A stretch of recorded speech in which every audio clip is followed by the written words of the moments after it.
So when are you going to have kids and boost the TFR? Walao eh, who you think you are? Jeffrey Xiao, is it? Welcome to Also Consider This, the podcast for analytical, clearer thinking about life in Singapore.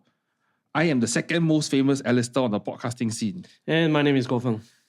DPM Gun basically said that many people have thought that the TFR for Singapore has stabilized, but it has not. And our citizen core will begin to shrink. He highlighted that the TFR has actually gone even worse now, and it's less than 1. It's 0.97. Yep. And hopefully it's bottoming out, but that doesn't mean it's recovering. And by the math of how you're going to do it, is like the Singapore core population effectively like halves every generation of Singaporeans lah. Yeah, which is actually quite scary. And Jeffrey Xiao himself also said that the total fertility rate is abysmal and immigration can only go as far as integration allows. And I think both of them did make that argument of saying that if you don't like immigration, then Singaporeans need to have more babies. And then it's like it becomes a binary choice between like survival is either immigration or more babies, and then that's it. In some ways, this immigration thing has been viewed as a stopgap for the TFR issue, the total fertility rate issue. And before we go on, the conventional thinking is that for a proper replacement rate is somewhere about 2.1, I think. 2.1, 2.2, something like that, or 2.1 to 2.3.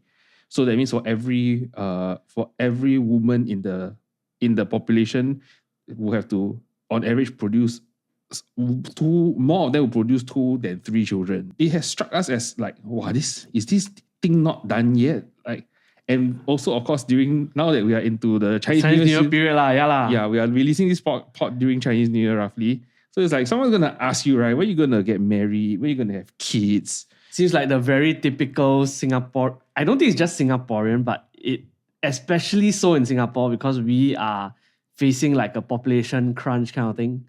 Yes. Then it becomes like a even more hot topic during Chinese New Year. I think it's surprising to me, at least, that it is not a recent issue, even though it has been out in our consciousness for about the last 20 years, but it actually went even before that this was an issue. Yeah, so I did a bit of digging because I remembered I heard of some old speeches from Lee Kuan Yew in his like National Day rally speeches. And as far back as like 1984, he mentioned it once. And he started to justify why they had to create the SDU. Which is present day SDN lah. Yes.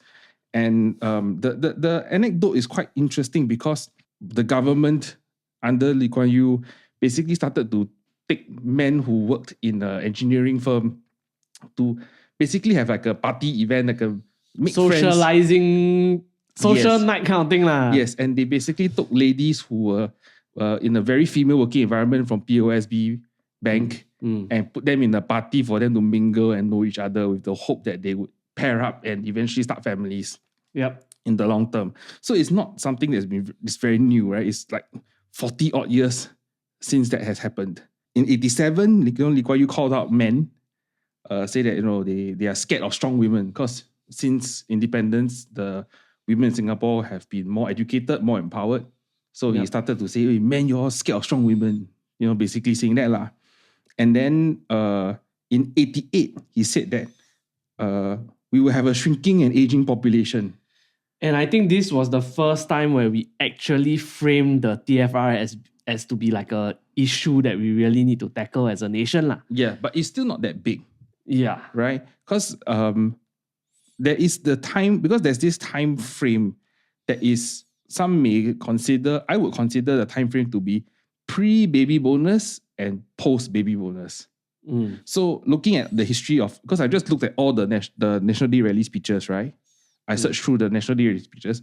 So like pre-baby bonus, even like Goh Chok Tong started talking about it in like the 1990s, right? He's talking about the family unit. In 95, he also talked about it again, about individualism and career, because people were starting, remember 1995, right? That was the era of the 5 Cs. Yeah, the chasing the 5 Cs. Yeah, material goods, materialistic aspirations, right? And then people were saying that, they rather have those things rather than the family, and he was encouraging it. Yeah. And then in 97, it's starting, he tried to say it's like a nation building thing. That nation building is not done yet. We need to continue doing it. Then finally, I think in August 2000, that's when he actually formally introduced the baby bonus. Yes. But actually, there's a formal name to the baby bonus, which I also didn't know until like we did the research on this episode. Yes. We heard of, I think you may have heard of the Child Development Co-Saving Scheme on and off lah. Yeah. You have seen things like that lah. The dollar for dollar matching thing. Yes, Yeah. correct. But the interesting thing is that we always call it the baby bonus. Like Yeah. even in government literature, they would call it the baby bonus. Started in 2000 basically, 2001 basically. He announced it in August 2000, and then 01 it was implemented on April 1st. So like after that, it's like, wow, the list of like National Day rally speeches, right? Like almost every single year have something to tell Singaporeans about. Go have babies. Yes. So like the list goes on, right? 2000, 01, 04, 08, 2010, 2012, 2015, 2018, which is the Lee Hsien Loong's, and then 2024, Lawrence Wong also. His maiden NDR. This time I got it right. His maiden NDR. Yeah. And it's like, he's constantly talking about it, right? First start, and there were various ways of talking about it, like trying to say that, in 2000 when he did the baby bonus, he said like, she's just trying to basically say, please kill off stop at 2. Because in the early days of Singapore's development, just after independence, there was this movement of like stop at 2 children because for population growth, we want it to be a more sustainable they thing were starting to worry that there are too many people, too many mouths to feed lah. Yeah. Because it is not a given that economic growth would boom at the level it did for us during the day. So it's like, it's not uncommon for families to be big back then. And I think that's when they were a little bit hesitant for Singaporeans to have more. Therefore, I think we started the Stop at 2 movement to kind of hope to alleviate some problems. Yeah. Like they were moving from, because back then it was all kampong. Then to HDB. Yeah. So if you have like 9 children in a 3-room flat, it's kind of difficult to have that lah. And even the I think the kind of thing about it, right? MediaCorp or TCS back in the day when they did Growing Up, right? It was very deliberate that they picked a family with like 3 kids or something like that. Was it 3? No, it's 3 or 4. 2 girls, 2 boys. Yeah, 2 girls, 2 boys. Yeah. Balance one. Yeah, but it's like 4 kids, right? Yeah. And they moved into a HDB flat eventually. Yes. As that story progressed. So it started from the 60s, then transited to the 70s, where HDB public housing became like apartments and stuff like that. Therefore, it was like, they had to share rooms and all the challenges and stuff like that. Correct. The whole idea of growing up. Yeah. So it's very hard to. It's very improbable of a family to have only 2 kids even in the 60s. Right? And therefore, to control the challenges of development, they thought, okay, let's stop at 2. And I think and then Goh Chok Tong also said in 2000 it was too successful. Yeah. Because now we want to turn it up again, you can't turn it up. Yeah. Right? And I think, mind you, 2000, right? You and I were like 12 years old. And now we are like, we're almost turning 40. So it's like we're 20 over years. Yeah, it's been 26 years since this, right? So it's like, hey, how come this issue doesn't seem to go away? And it seems like the anecdotal monkey on the back in like our national policy and in our national psyche kind of thing. Yeah. It's like, and to me, this is kind of un-Singaporean that we have a challenge or a problem, but we can't seem to solve it. It's very rare. Yeah, because we did informally talked about it in our friend circle, because I think most of our friend circles are married and a lot of them are starting to have children. And then we started saying that actually if it's a policy that they really, really put their hands and their minds to it, it would have been solved somehow. Yes. That is the perpetual understanding that we have of like how our policies are in Singapore. To put things into context, right? Our friend circle is basically 6 boys from primary and secondary school. Yeah. And the only two people that don't have kids are the only ones free enough to start a podcast. Yes. Yeah. So that is an indication now, okay? Now, just for some disclaimer sake, before you all throw things at us and say that you're not contributing and still talk so much about a problem, Yeah. trying and On the way to trying. dating. Okay, don't be responsible. Also, okay, yeah, quality also matters. Yeah. Right. Certain things have changed in Singapore because of this. Yeah. Right. So you found something in IPS, like IPS poll. IPS poll, I think this was in 2023 or basically a few years back. So there was this idea that that floated around by IPS that it found out that a lot of Singaporeans are changing their views on marriage and family. 7 in 10 young Singaporeans between the age of 21 to 34 thinks that it is not necessary to marry or have children, but majority still aspire to marriage and family life in the future, but not at present. Yeah.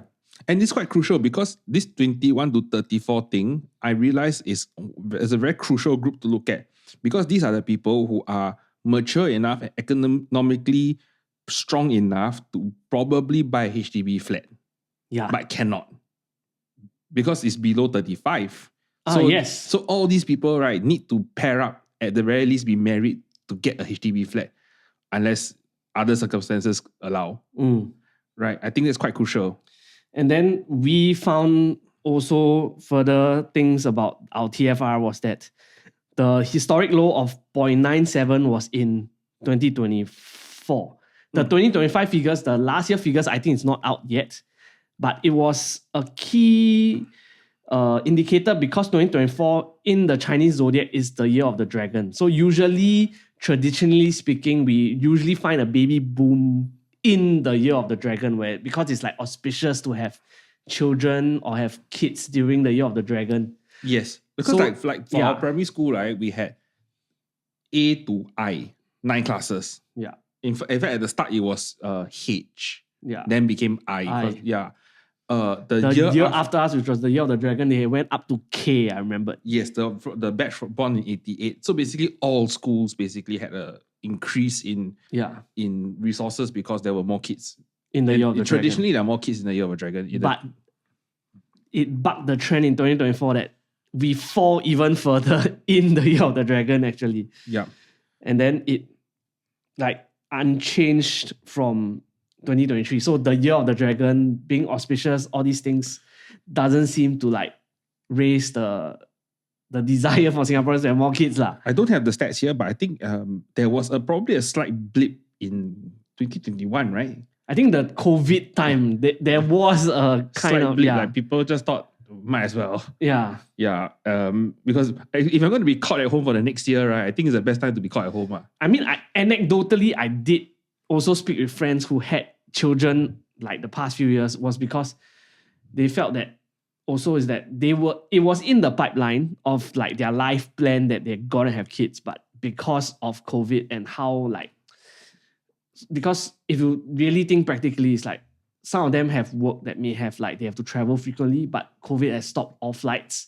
So they were like, since I'm going to be in Singapore for the foreseeable future, I don't know when borders are going to open up. Then, at least a year. That time everyone was thinking at least 1.5 years, 1 year kind of thing. So yeah, maybe I'll bring forward my life plan for that. So I think part of that reason was also the idea of life has stood still, then let's move on with our plans instead of waiting for the pandemic to be over and things like that. So the ministers are proven right again. You don't need that much space to have children. Right. There's not, to some sense, maybe. Because you have nowhere to run, so you go have children. Yeah, you can't go for vacation, so you go staycation, they have kids. That's also another way to look at it. Yeah.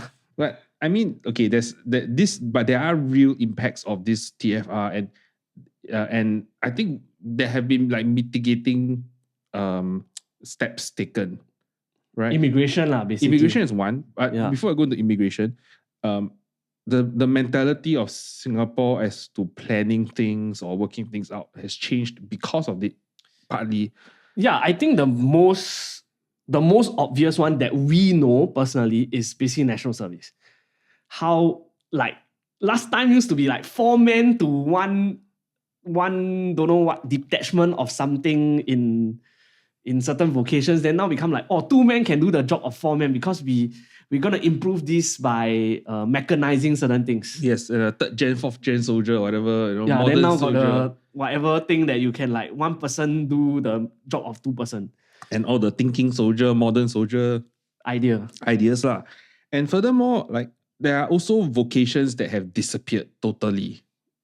Or they have kind of repackaged it in some sense. I mean, okay, certain military like uniformed vocations have disappeared totally. Really. Like for example, cooks have disappeared totally. The mess warrant has become a provider instead of a... Oh, the mess warrant still exists. The mess warrant is but it is no longer needed as a uniformed position. So the messing warrant who runs the cookhouse, his job, right, is not to run the cookhouse per se. His job is actually to manage the suppliers to the cookhouse, because now it's on a contractor-based model. Yeah. So the so-called messing warrant who used to be in charge of the men cooking is now in charge of the vendor to make sure that the vendor meets the standards that are necessary for cookhouse operations to... Yeah, so we have seen that. That's one. Yeah. And actually the biggest one that I really only just realized last year, PTIs don't exist anymore. Because it's now a Certis Cisco... Yeah, it's contracted out. It's a contracted out thing. And a lot, like your IPPT stations are now what? Automated. Yeah, in some sense. Yeah, I mean, okay, there is also like a... Technology is one of the chicken and egg thing. Like technology has come to replace people because we got not enough people. Yeah. And by the way, if just to explain to people who are probably younger, right? Yeah. Although I don't think they listen to us in the first place, PTIs are physical training instructors. They are basically your fitness instructors, uniform individuals, uniform guys who are usually specialist rank and above. Yeah, and they basically take you for all your physical training sessions within the army. Yes. And I think during our time when we served full-time NS, mine was like 07 onwards. Yours was 06. They were actually, at 06, they were kind of phasing the PTI vocation out already. Yes. They are, by vocation, they're infantrymen, but they have a more specific role, which is the training you for IPPT as well as like close combat training kind of thing. And I think, if I'm not wrong, they are like certified to be trainers. They are given a certification. Is it? Yeah, they are. Okay. So they are professionally trained in the institute, and then they are given a certification. They can go out and actually become trainers in a gym somewhere. Yeah, and the young guys I see these days, when I ask them, they say, "Oh, it's just some external instructor that teaches us all these like close combat type things and all that kind of thing." And yeah, the vocation has phased out completely, because I mean, honestly, if you don't have enough people, then you have to put them in. You have to use the person. Yeah, you have to use the same head count to put him somewhere else. Right? There are also other rules that have changed because of this so-called lack of manpower issue. And we shall not go into detail here because I don't want to accidentally trigger something with the Official Secrets Act or whatever not. Yeah. Okay? But the point is that certain policies have changed because of like more migration. Yeah. Because the second generation of PRs and citizens are required to serve national service. So there are more non-traditional surnames that you see having name tags in uniform and things like that. So things have changed because of this, and it's a result of fertility. Yeah. Right? The design of armored vehicles and military transport, all sorts of things have changed because of that. Even besides even our military policies, I think even in schools and our education sector has also seen how things have changed with like population. We have seen schools being shut down. We have seen junior colleges being merged because of falling birth rates. Then alumna has come in and say, how is this possible? How can you close my beloved Anderson JC? How can you merge how can you take away AJC? How can you take away why is TJC not merged with another JC? Yeah. That kind of thing. Yeah. And then we also see I think the most obvious one that I think we have seen is that class sizes have kind of, not say class sizes, the total class size as in the incoming batch year, right? Each year, we have seen less and less students? From what I understand, because I was listening to another podcast, I think it was an interview with Jasmine Lau. She's a MOS lah. Yeah, she's a junior minister for education, right? Yeah. And she did mention that basically we still want the same number of teachers to be recruited, but since we have fewer kids, the ratio will fall. Yeah. So basically, you have fewer kids per teacher, which is what the parents do want in some sense. Yeah. Looking at all this history, right? We have had so many points of solution A, solution B, solution C. Right? We talk about if you go to madeforfamilies.gov.sg, right? You will see there's a bunch of different public policy decisions laid out to support people who haven't made a family or are in the process of doing so. Yeah, like if from your how to find a date, it starts from how to find a date to pairing up to finding a house to settling down, fertility issues. Yeah. If let's say you are seeking help for fertility issues, and as well as then down to kids, whether you what's that, like PD and all the health services that you need. Next after that is education and all that, right? All those services are all in one web page called madeforfamilies.gov.sg. Yeah. So there's been so many attempts at solutions, and the latest update was for 04 or 05, right? Where Lawrence Wong basically pushed paternity leave to like a full month. Yeah. Right. So, and of course, more handouts for families who give birth to kids. Yeah. All right. And I think the key one last year during NDR was the large family subsidy or something like that, where it's encouraging like families of like 3 or more, if I'm not wrong. Yeah. So, but then with so many things put out, then there must be, and things have not changed. So something must be holding back TFR, right? What else is potentially holding back the total fertility rate in Singapore? I think one thing that some people have raised up, and it was out, there's like a lot of anecdotal stuff, but at least one commentary that I've read through so far is that it's the idea of working parents, that they feel that like workplace policies are not exactly like child or family friendly. Mm-hmm. Like the key thing that I think a lot of working parents do face is that what happens when my child gets sick. The problem is that if your child gets sick, it is a little bit I think it's not just a little bit, it is irresponsible to put the child into school, right? Yes. But at the same time, they struggle to say that I need to take the kid out of school, because if I take the kid out of school, I have to be away from work. Exactly. It's like, for example, like common one, right? Hand, foot, mouth disease. Yeah. That's the most common extreme case, right? Yeah. If the kid has some weird things on their hands, do you send the kid to school? And as a parent, the most common thing that we hear from our friends talk about it is that the options are you send the kid to school as per normal and you go back to work, or you have to try and apply for urgent leave, or your spouse has to apply for urgent leave.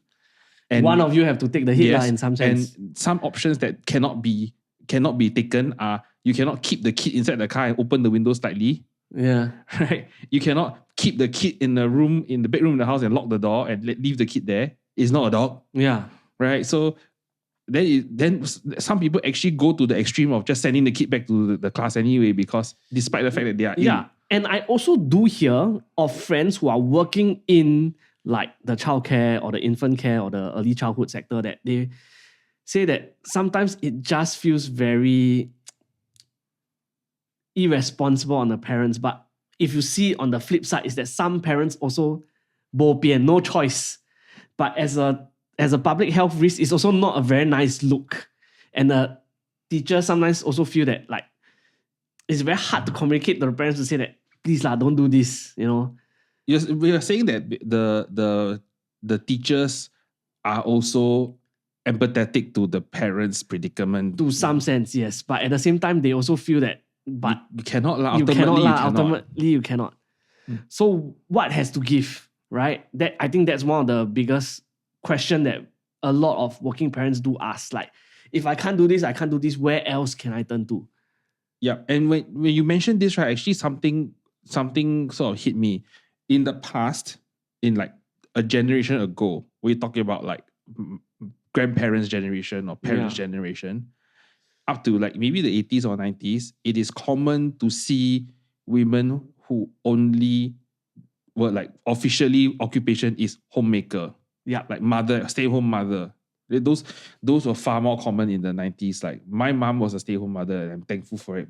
But it really in our time, our mothers being stay-home is not a commonplace. Not a commonplace. So like the working mother is a very common expected thing in Singapore nowadays. Yeah, especially with like the rising cost of living. A lot of people say that if I don't have dual income, it's almost impossible to. Because the society and the economic structure has moved in a way that it's like, because it used to be if the lady of the house also worked, it is a booster for the income. Now it's like, because everyone has boosted, then it's like if the lady of the some people will feel that, hey, if I don't send my lady into work, right, then it's like, wow, we are like having a leg down kind of thing, which I don't agree with. I think because there are more ways to get income and solve that income issue, but you have to still say that, hey, it's more women feel they need to work either because of the income need or because of the other benefits of heading to work. Yeah. Because some people, of course, they feel empowered when they go to work. They feel that there's more to them than just being a mother or whatever. No. Yeah. So there are various reasons, and we are not here to judge. Yeah. Right. And of course, some of when I was looking at the research, the topics that people talk about in the context of other countries, then these women's rights issues start to come into play, the feminism come into play. Yeah. I feel that the best way to look at it, the healthiest way to look at it, is not to say that it's not right to say that women empowerment has caused lower fertility rate. Yeah, it doesn't. It's actually it doesn't actually help the issue. It doesn't help the issue, and in some ways, I feel that it's quite stupid to say it that way. Yeah.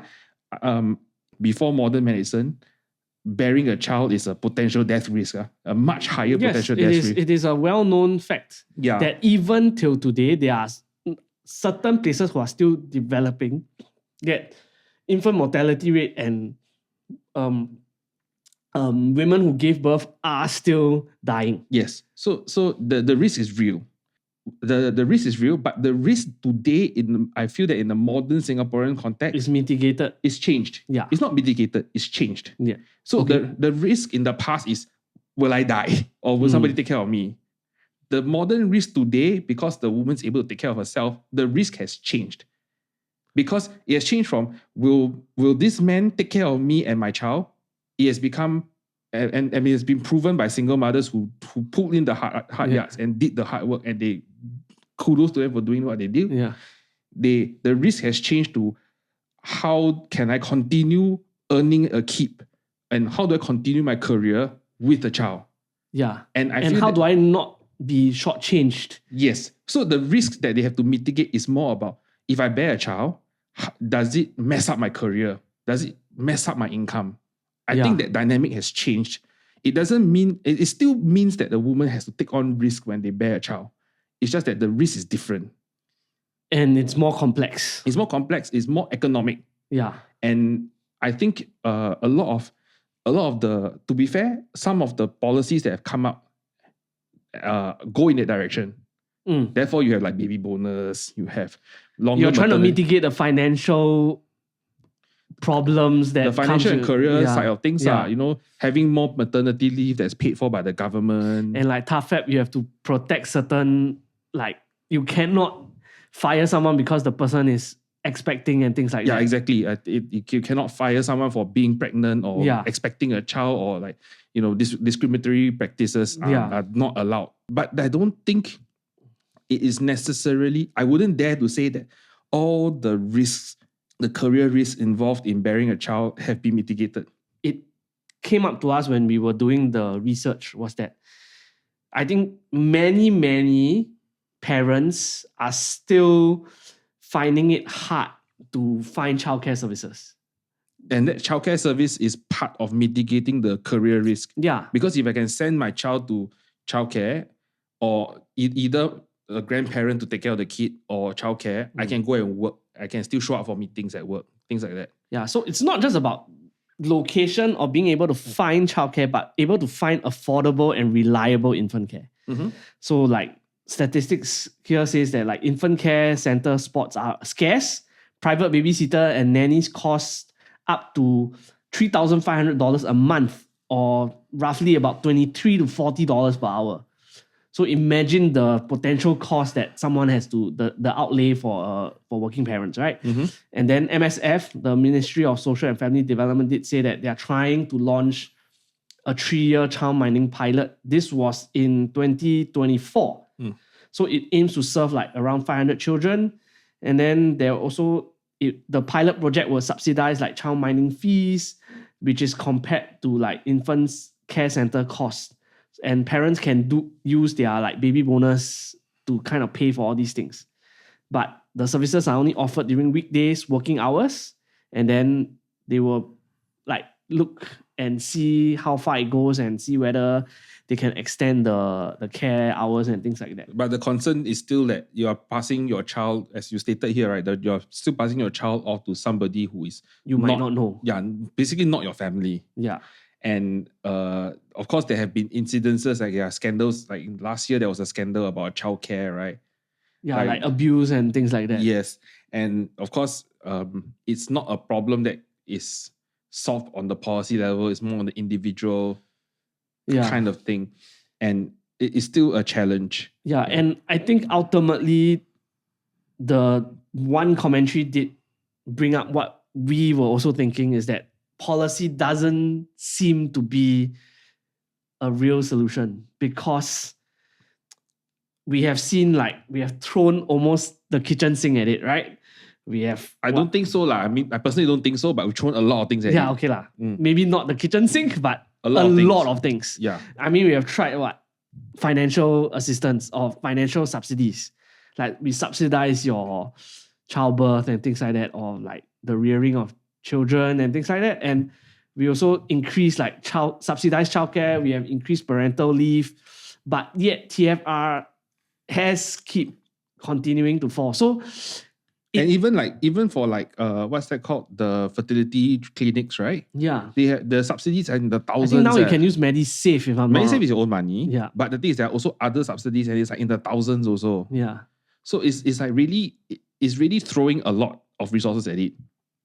Of course, more can be done, more can be worked out, but it's really quite a fair amount of things thrown into it. Yeah, so it kind of tells us, or it's kind of leading us into the thought of like, if we already give so much financial assistance or financial incentives, but people are still not doing their part to like raise the fertility rate, right? Then it just means that financial is not really the core concern. There are other issues that is like inhibiting I people. disagree with you on the core concern part.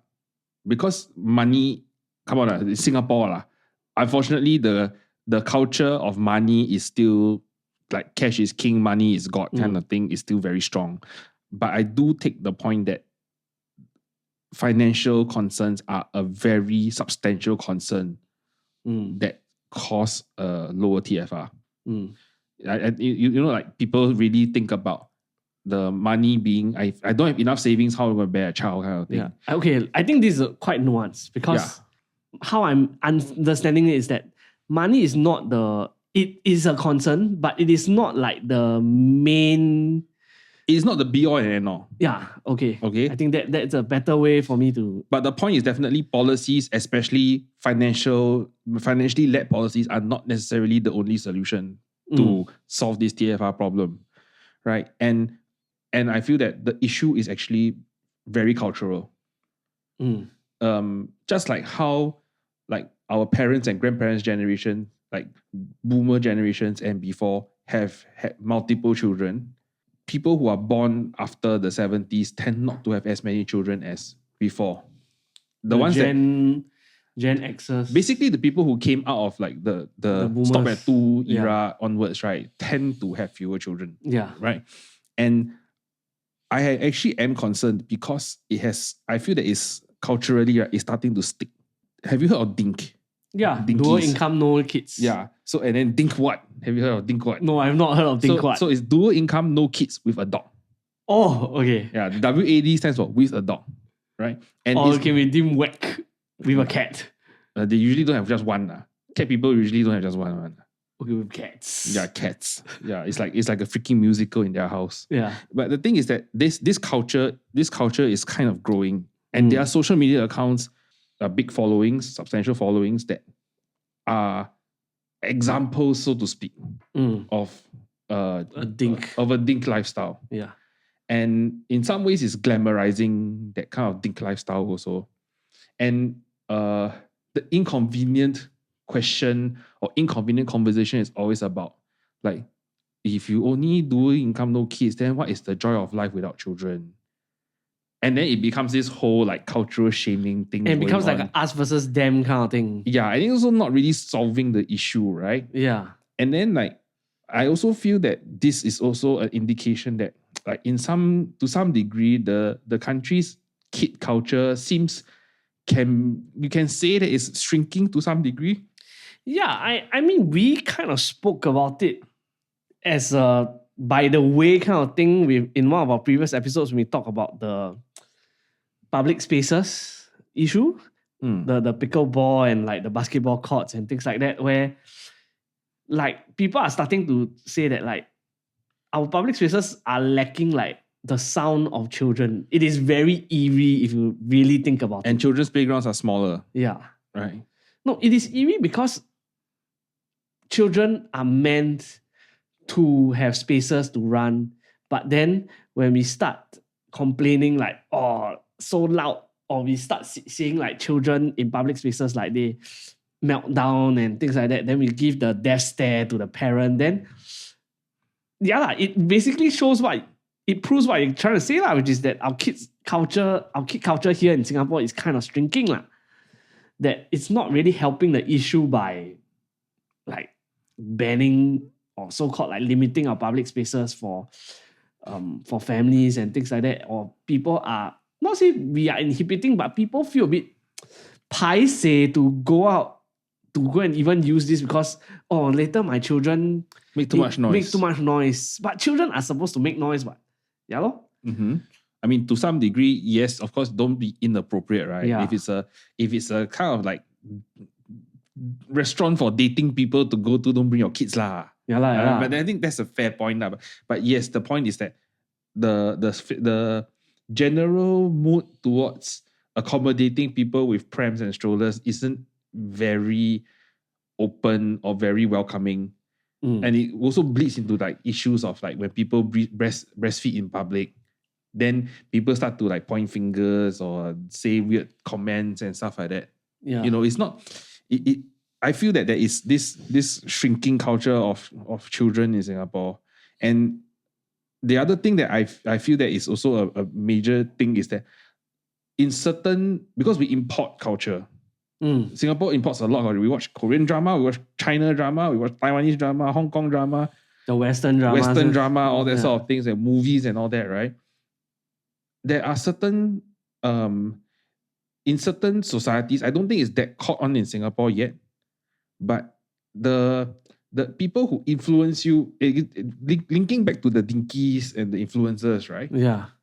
The people who influence you kind of also are, in some ways, consciously or unconsciously, pushing you towards a certain direction.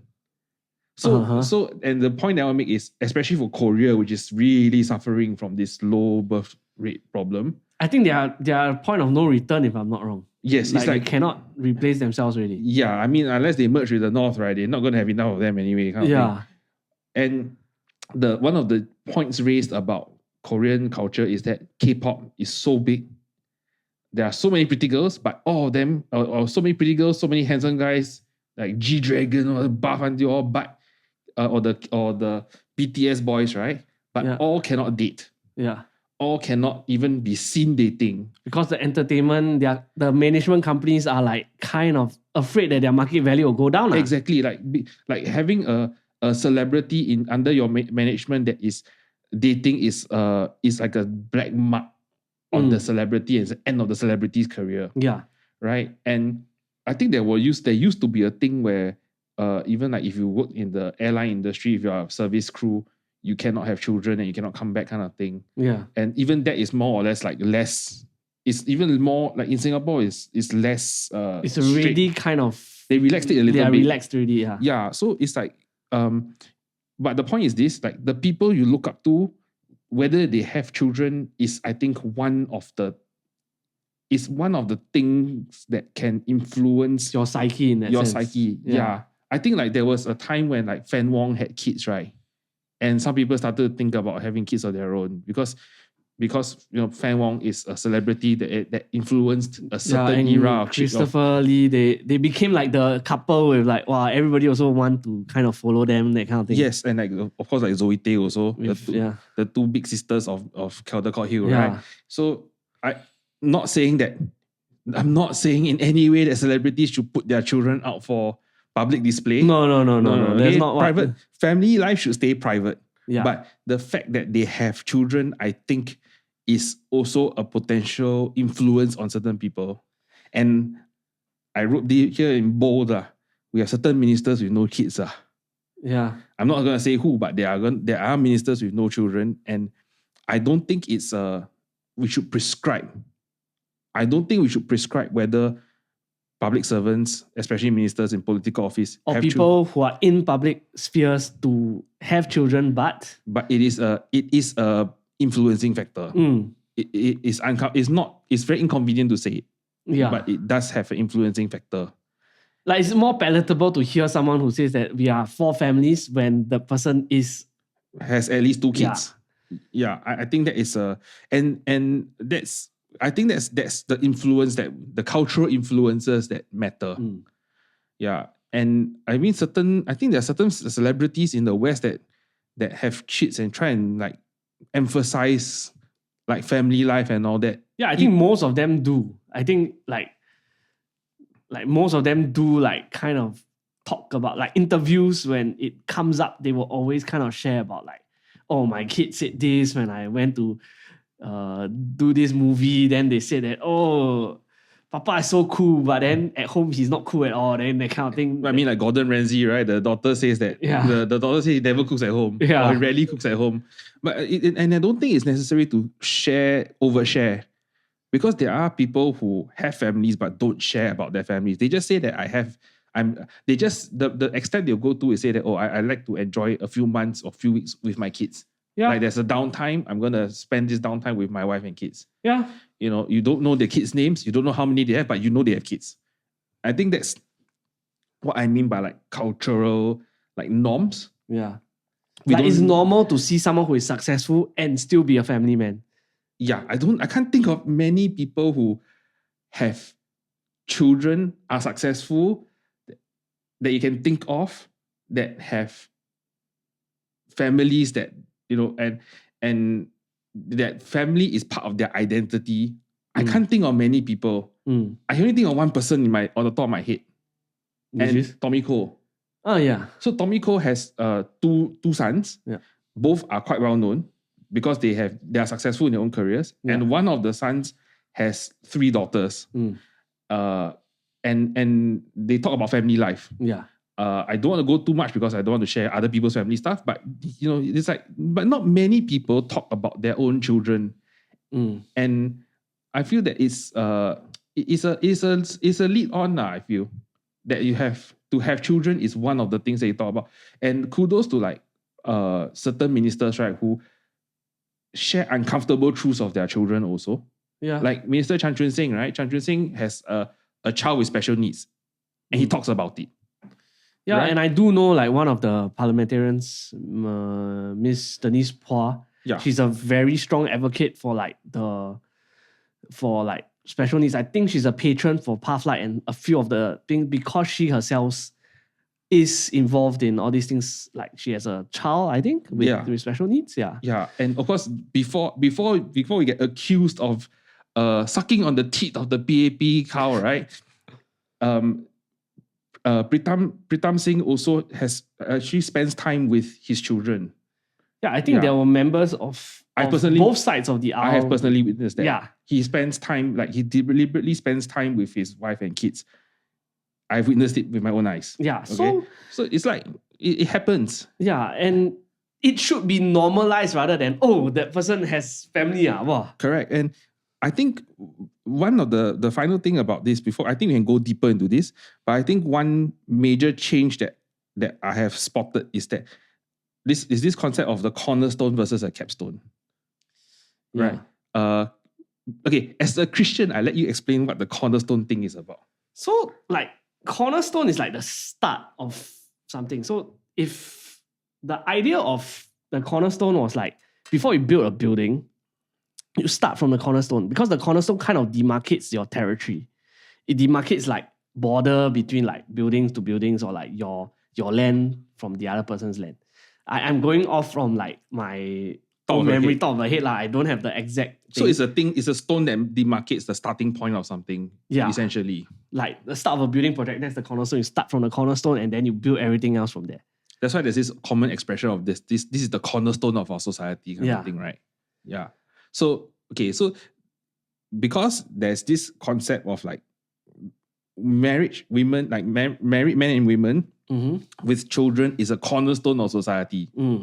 But the thing is that today, I don't think we generally view marriage and children as the cornerstone of life.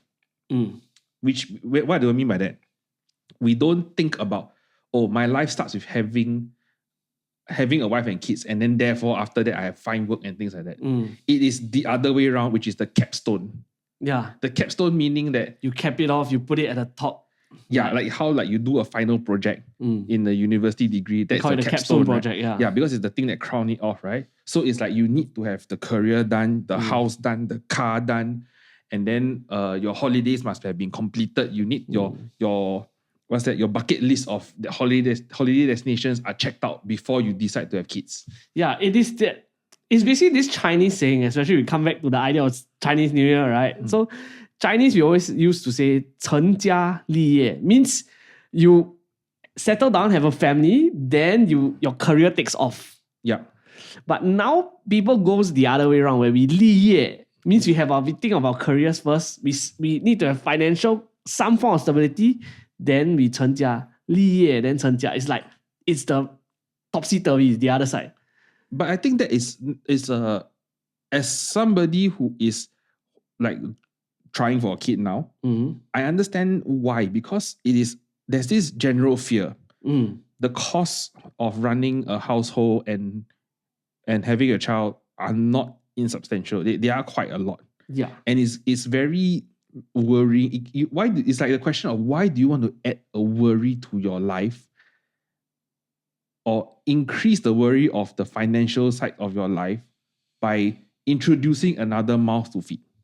Yeah. It's scary. A very practical, it's a very Singaporean way of thinking. It's a very scary thing. And with the money first society, money is God society, it's hard not to think that way. Yeah. Then let's... But our parents' time is like they have kids first. That's we'll make it out. That was the previous way of thinking, right? Then the question, I think it's all on our minds, is that then how do we move forward from here? I think it's just a matter of like trying to promote a thinking. So I when I made this point, the thing that really, an example that came to top of my head, right, to illustrate this point, is footballers, like professional footballers in the Premier League. Yeah. So you're a Man United fan, you know what is Alex Ferguson's like top rule for his superstars? Like when his players come in, like when Wayne Rooney comes in, right, young, hot-headed 18, 17-year-old kid comes in, what does he want him to do? Settle down. Get married, right? Yeah. So somehow like Wayne Rooney had a childhood sweetheart, and his first thing was get married, have kids, right?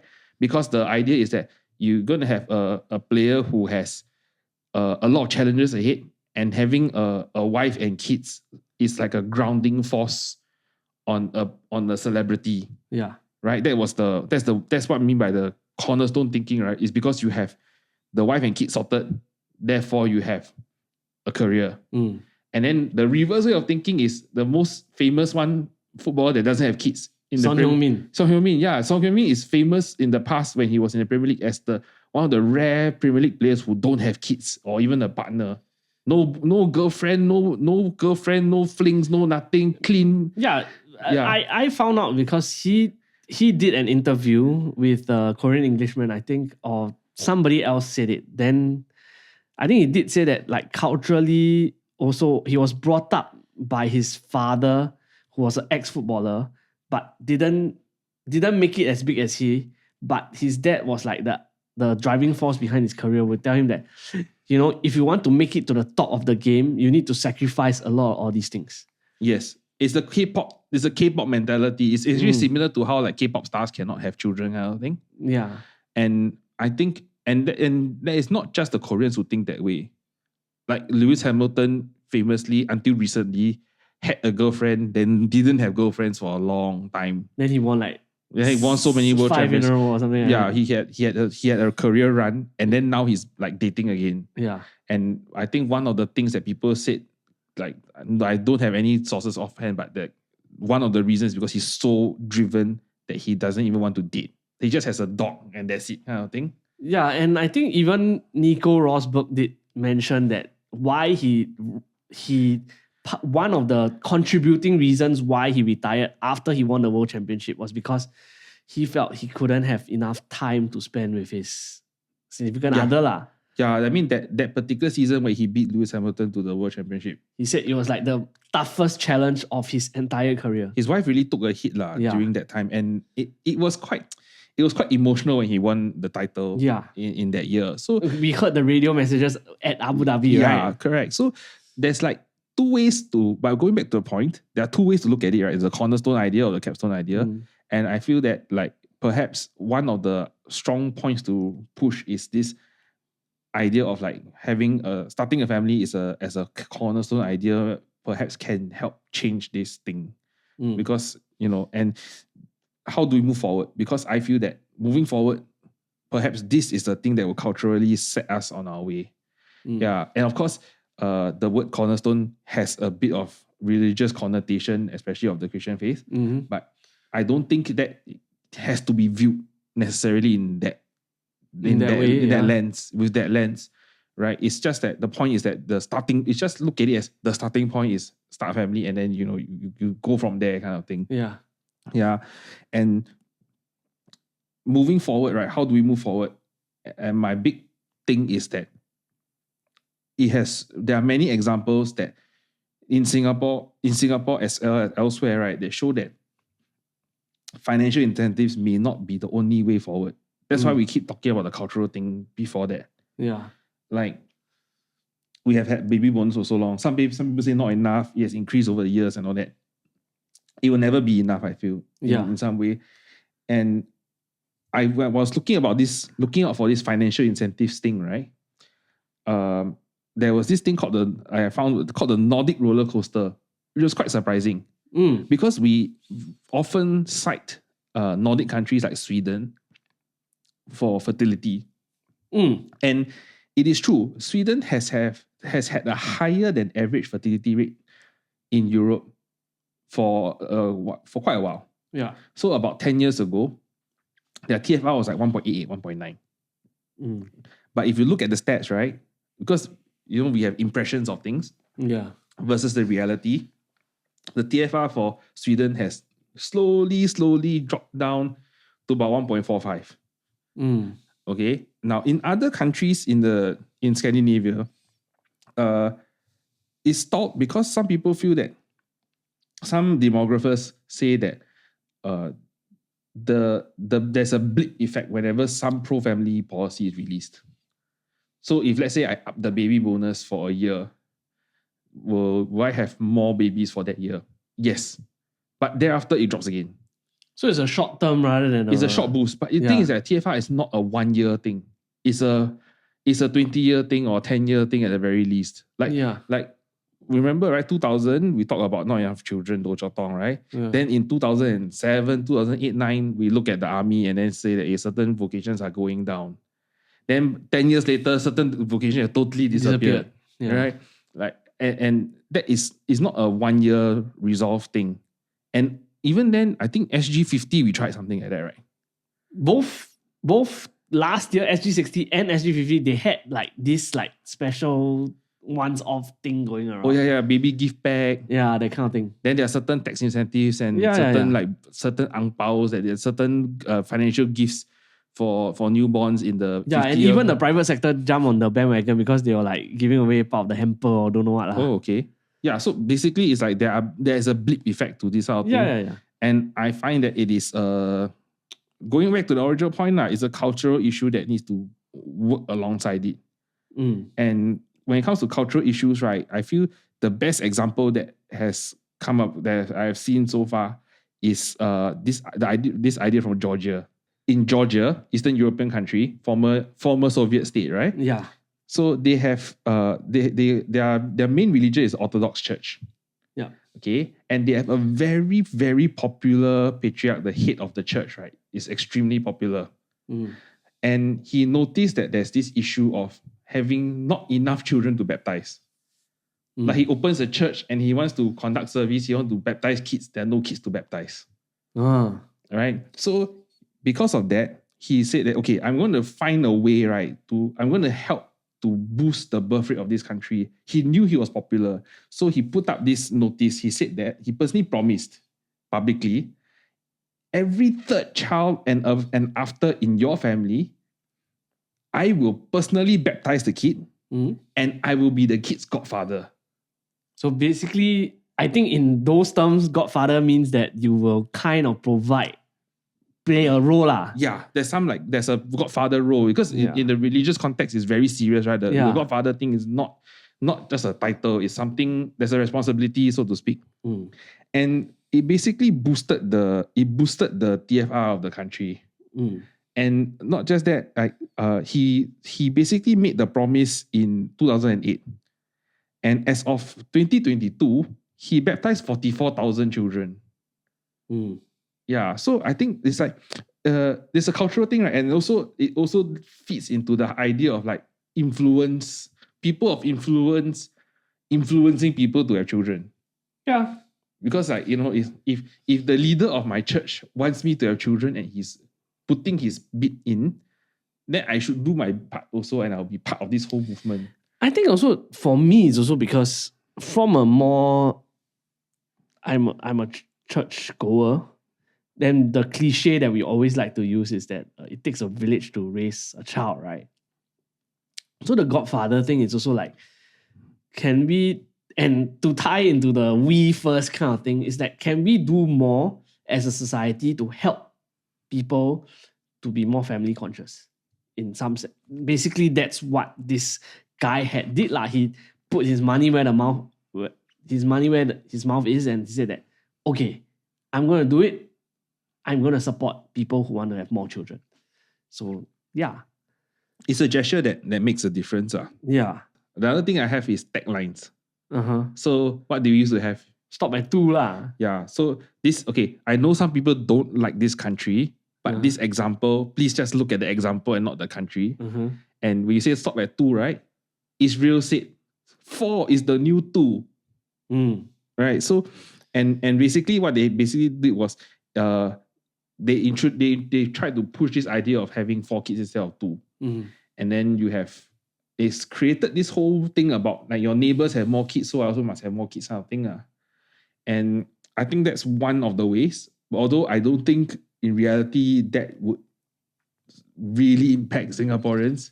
I think that Singaporeans are not necessarily because my neighbor got 2 kids, I'll have 4 kids kind of thing. I don't think we're not competitive that way. We're competitive in other ways, but not in that way.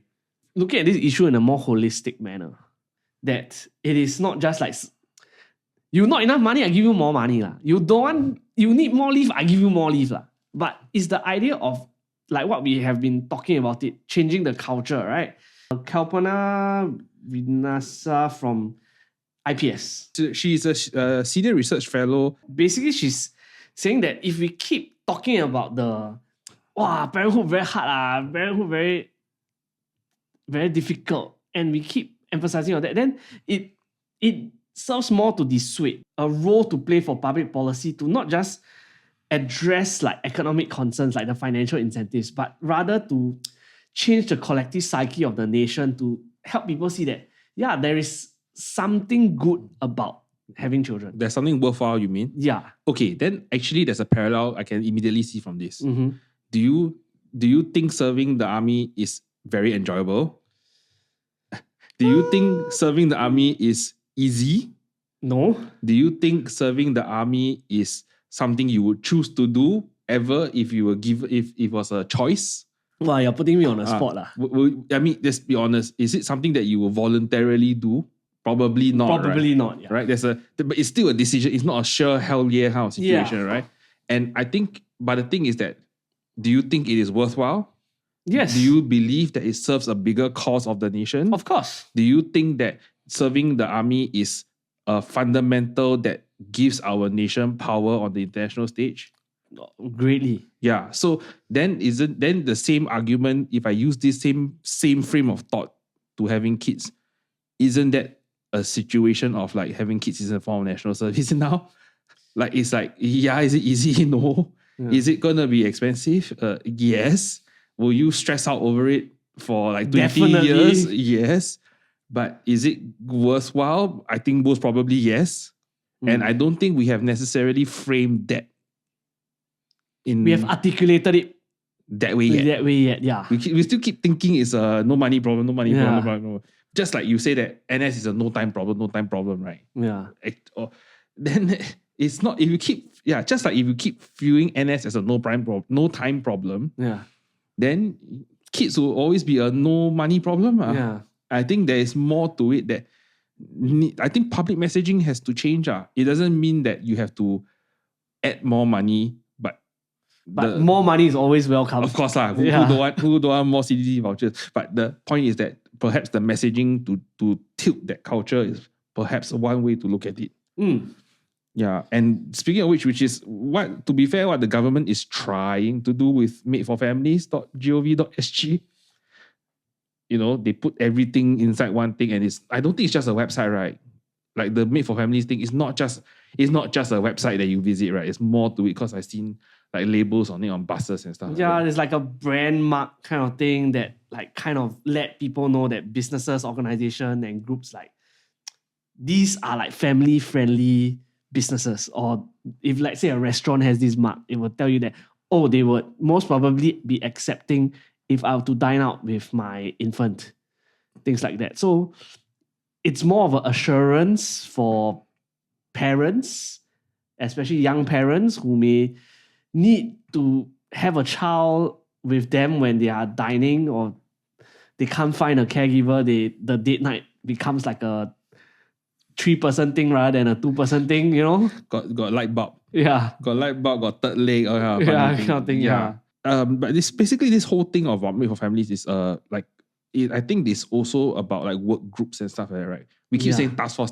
but on different levels there are also like multi-ministry work groups and stuff like that I think push this, like how do we coordinate things and make things better. Like it was started even before like this Made for Family things. There was this like consultation thing, not just for families but for NS, because like we started complaining about like some of very hard to do this. Then they had this work group going out to help like businesses and industries to be more friendly towards like NS men.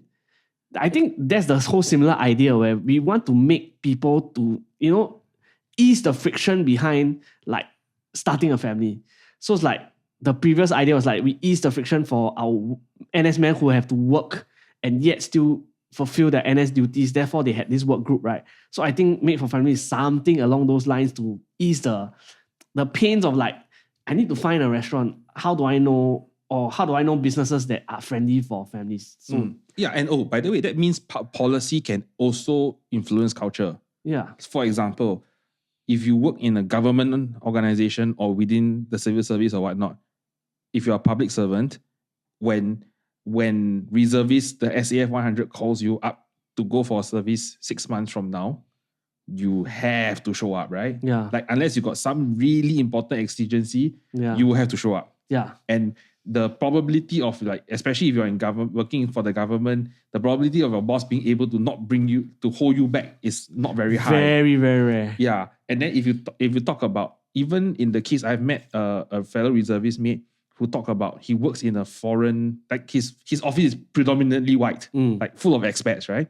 And of course they grumble that he has to go and serve reservists and he has to like work on his laptop from the office or work from office or work from the bunk with his laptop. But it's like it's a cultural thing that it's a cultural norm that people accept. That you just have no choice, you got to release your talent. So in the same way, if we really are serious about like the cultural shift for families, then you got to release the father to go and father the child. Yeah. Or release the mother to mother the child. Yeah. It's and that's the thing about making families mainstream. Because the final example that we see is really like France, right? So France has this cultural thing where they want to make families mainstream. So they're of course like from state childcare to preschool and tax breaks and all that. And France is one example. They have a higher TFR than the average European norm. So the EU, the average TFR is about 1.4. Also a developed economy problem, 1.4, but theirs is like 1.8, 1.9. The latest number in 2025 was 1.6, but it's still higher than average. But I think it's still cultural. I feel that it appears to me that this is not just a policy thing, it's not just a money thing, it's also a cultural thing, and we should lean into that cultural aspect a bit more in Singapore. Yeah, and that hopefully could set us on our way to not hear so much about TFR during the NDR. Yeah. So if you happen to be like from the Wong family, right, and you see a guy, with a wife, right, but no kids, right, can you like ask him like, when you going to have kids? I don't think. I think there's. Can you ask the difficult questions for us now? Like, when are you going to have kids? I think that's a bit. I'm not saying which Wong family. I'm just saying you're from a Wong family, right? And you got like kids, right? Then sorry if you ask. If your surname is Wong and I sabo your Chinese name, right? I'm sorry, but you must add to your clan. You must add to your clan. You must boost the force multiplier. Yeah. So today I learned. What have you learned today? So I've learned that as the Winter Olympics just started, I found out that the IOC has kind of moved away from having just a host city, but having host cities. Or host country kind of thing? Host cities. So it's like multiple cities. So I think the current Winter Olympics is in Milano Cortina. So basically it's like 2 cities worth. And then and it's the first ever Olympic Games, albeit that it's a Winter Olympic, that it has moved away from just having a host city. And then even the next Summer Olympics is that even though it's a LA 2028, but it's going to tap on like great infrastructure from the greater like California area kind of thing. And then the subsequent few Winter Olympics is going to be like a region thing rather than just a whole city. So it's like 2030 is in French Alps. So they just call it French Alps. It's not south of France, basically. Yeah. Okay. And then 2034 is the state of Utah in USA. So part of the reasons why is because the Olympic Games has became more bigly. Yeah. It becomes bigger and bigger. I mean, like in 2024, last year, was it last year? 2 years ago, we saw like break dancing was in like Olympics. That's why the whole controversy started. Yeah, Australia should have gotten gold. Yeah, there's more and more like events. So it's like if you see then as a whole, like Olympic Games has become inflated. And then because of that, some events actually require very specialized venue. And especially even the athletes' village, right? It's a very huge investment for the host country or the host city. And then there's also a growing trend that less and less parties are interested to bid to be a host city. Because the economic benefits have shown to be not necessarily there. Yeah, so like 2028, only left with LA, nobody else wanted it. Then 2032, only Brisbane was awarded because they were the only approved city. The rest all didn't qualify. Then 2022, the past Winter Olympics before the current one, Beijing was the only city that was interested in hosting. Also because I think COVID was quite a big hit on a lot of countries. And I think the core other issue that IOC focuses on is that like environment and sustainability. But it's also an additional layer on top, which is COVID. Right? Tokyo really bled for the Olympics in 2020. Well, they happened in 2021. Yeah. But they really had no return on investment on their Olympic hosting status Yeah. because it's just like everything just went to the shits. Exactly. Because coming back to environment and sustainability, because the idea is that a lot of host cities need to build infrastructure from scratch. So the problem was previously we saw places like Athens, right? We saw like Rio. After they built, then after the games, then that place becomes like abandoned, then gone. They tried to solve this problem with one solution, but it didn't work. Which was so I was a volunteer for the 2012 Olympics Mhm. in London. It was a very magical time in London. London was never this positive. Mhm. I don't think I'll see London that positive ever again. But one of the key features that they were touting was that certain arenas were collapsible. So they said that the basketball arena, they could like tear it down and ship it to Rio and use it there. yeah, But so, it didn't happen. Yeah, so but exactly the idea behind it was what is motivating IOC right now, which is that so like Paris, what happened was that they were using existing venues. So a lot of host cities right now are like places where they already have certain infrastructure, then they decide to. Then IOC is more likely to say that, okay, yeah, since you already have it, you don't need to build new ones, better for But us. it adds to the problem because only the rich countries with rich cities can do it. Kind of, yeah. But then 2024, we also saw like temporary venues, like the Eiffel Tower was used for like certain events and things like that. Like it became like a very big thing where it's like, oh, the landmark becomes part of the attraction. And then common sense kind of won because it's shifting towards a cities model. So it's like it's a collaboration between two cities rather than just everything must be just one host. Yes, because there are certain cities that may have the wealth and infrastructure to run some events, but not all. Yeah. And Singapore is one of them. So it could well possibly that maybe one day we could be part of a co-host city sometime. I think it's possible because like especially like Middle Eastern cities, like as much as they can throw money at the thing, they may not. The weather, the climate will not make it possible lah. Yeah, it's also difficult. So there's logistical challenges that can be overcome if you have a region or a few cities. Yep. Rather than just have one lah. And I mean it makes sense, right? Okay, possibly you can have like if assuming let's say Singapore and Bangkok hosted the Olympic Games. Yeah, possibly. You could open in Singapore and close in Bangkok or the other way around. Yeah, and that's why the Olympic Games has shifted from just having just one host city. Oh, and to add to that, even if it was just one whole city, right? Certain sports are not necessarily held in that city anyway. Football was or like water sports, or sea sports. Correct. So I was a volunteer for the Olympic Games, right? But my active voluntary work was in Newcastle because they hosted football. Right, they hosted they are one of the host venues. I watched like Neymar play and all that. It's like because it's just not possible to only play football in one ground. And even then, in London, like the football for the London Games was like at Wembley. It was not at the London Stadium. Yeah, it was like they had 7 different venues. Yeah, they had to find other venues because it's just not possible. Yeah, right? And like some sports just need to be outside of the city. Of course, the advantage of London, which they learned their lesson, is that okay, at least you can play tennis at Wimbledon. You know, like and it's a very like landmark place lah. Yeah, because like the facility is there, like Paris, like Roland Garros was the tennis venue lah. Yeah, correct. Because they already have facilities there, and they can use like the PSG stadium to play football and things like that. That's what I've learned. So, what have you learned today? Okay, so recently I learned, right, and I just realized I may be not observant enough, but I only recently realized, right, that the British Army doesn't have the royal prefix to it. So if you're looking about the Royal Navy, right, in the Royal Navy, the British famous Royal Navy, as well as the RAF, the Royal Air Force, right? But the British Army, the people who wear brown, are not the Royal Army.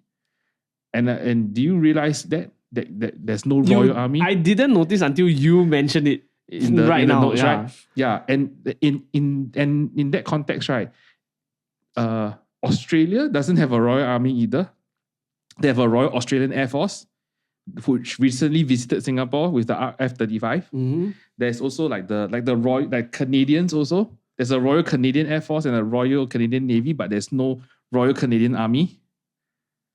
Right. Yeah. Like a lot of the Commonwealth, they are not. The army is not royal. Yes. Yeah. So the reason why is because in history, in British history, the crown was not necessarily the authority over the army.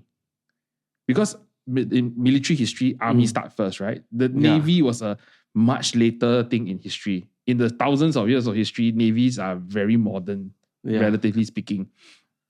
So, in fact, the history of the British Army, right, can actually be against the royals. I mean, there's history. So during the English Civil War, the parliamentarian army actually fought King Charles I. Yeah. So the authority of the British Army traditionally, right, they are enforced because of an act of parliament. So that's the reason why the British Army is not called the Royal British Army. Because they need a constant renewal. It's basically renew contract. They came, not say renew contract, but their source of authority came from Parliament, not the crown. However, there are royal regiments. So royal regiments, right, like Royal Grenadiers and all that. Yeah. The royal regiments, basically they earn the title of royal as rewards for accomplishments from past campaigns. Right. So that's how royal regiments came about. They get the title of royal after they achieve something. That's why you have royal regiments, but not the Royal British Army. Right. Yeah. And then of course, to follow that tradition, the Commonwealth armies don't also followed suit in that sense. So they also have royal regiments, but they are not called the Royal Canadian Army or Royal Australian Army. They are not called that. They're just called the Australian Army because it's just a tradition that they follow. Right. Yeah. And I think Singapore kind of copied that in a way. Like the SAF is not called the Republic of Singapore something. It's just called the Singapore Army. It's just called Singapore Army. And then there's the Republic of Singapore Air Force. The Singapore Navy. Yeah. So that's how the thing came about. Interesting. So that's why you do not have a Royal British Army. So please consider to add a comment, right? Please support us by subscribing. Your subscription would support us in making this more bigly. Yep. And feel free to comment, especially if you are a parent yourself, because we are not parents. Yeah. And even if you're not a parent, right, please comment because I want to see why you're not a parent or what's holding you back from being a parent. Possibly. So basically, if you are human, right, just please comment. Yes. And and we will see you next week. Bye.